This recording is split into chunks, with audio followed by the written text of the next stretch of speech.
নারী শিশু থেকে শুরু করে যাদের সুরক্ষা নিয়ে বড় প্রশ্নচিহ্ন দাঁড়িয়েছে। ইদানিংকালে দেখা গেছে শুধু নির্যাতিত নয়, তার পাশাপাশি একাধিক ঘটনা ঘটছে। কী বলবেন?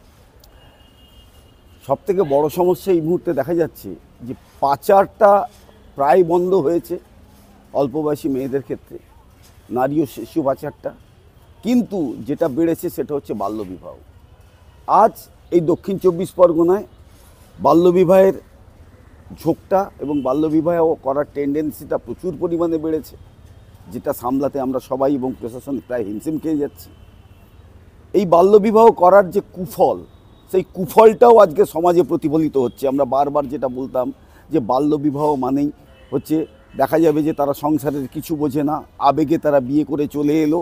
সংসার একটা ভয়ানক জটিল জিনিস, সেখানে শ্বশুর শাশুড়ি থেকে সবার সঙ্গে না মানিয়ে নিতে পারলে ওই মেয়েটা অত্যাচারিত হবে, নিপীড়িত হবে।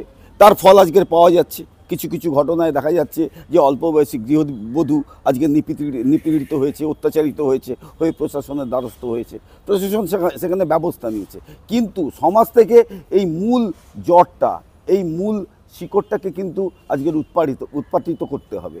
এই যে বাল্যবিবাহ মানেটা কি? বাল্যবিবাহ করলে দেখা যাবে যে মেয়েটা এখনও শিশু, যার এখনও নাবালকত্ব কাটেনি, সে যদি আজকের বধূ হয়, সে যদি আজকের সন্তানের মা হয়, তাহলে সে সন্তানটাও তো রোগগ্রস্ত হবে। আমরা দেখতে প্রায় হচ্ছে ওই কানা খঞ্জ খোঁড়া প্রতিবন্ধী, এই প্রতিবন্ধী এরা কিন্তু বাল্যবিবাহেরই একটা ফল। মেয়েদের বয়স যদি ম্যাচিওর না করে, তাহলে তাদের গর্ভে যে সন্তান আছে তাদের মধ্যে অনেকেই কিন্তু আজকে সেই সন্তানরা কিন্তু অনেকেই প্রতিবন্ধী হয়ে জন্মাতে পারে। এবং বিশেষ করে এই মেয়েরা শ্বশুর বাড়িতে গেলে তারা না পারে মানিয়ে নিতে, তাদের মধ্যে যথেষ্ট আবেগ থাকে, তাদের মধ্যে তখনও বুদ্ধি তাদের পরিপক্ক হয়নি। ফলে শ্বশুর শাশুড়িরা সংসারের যে গুরু দায়িত্ব তার উপর চাপিয়ে দেয়, তাতে সে তার নাভিশ্বাস হয়ে ওঠে, তখন সে প্রতিবাদী হয়। সেই প্রতিবাদী হওয়ার ক্ষেত্রে কী হয়? সে নির্যাতিত হয়, নিপীড়িত হয়। হ্যাঁ, তার ফল কিন্তু আজকের এই সমাজে আমরা ভোগ করছি।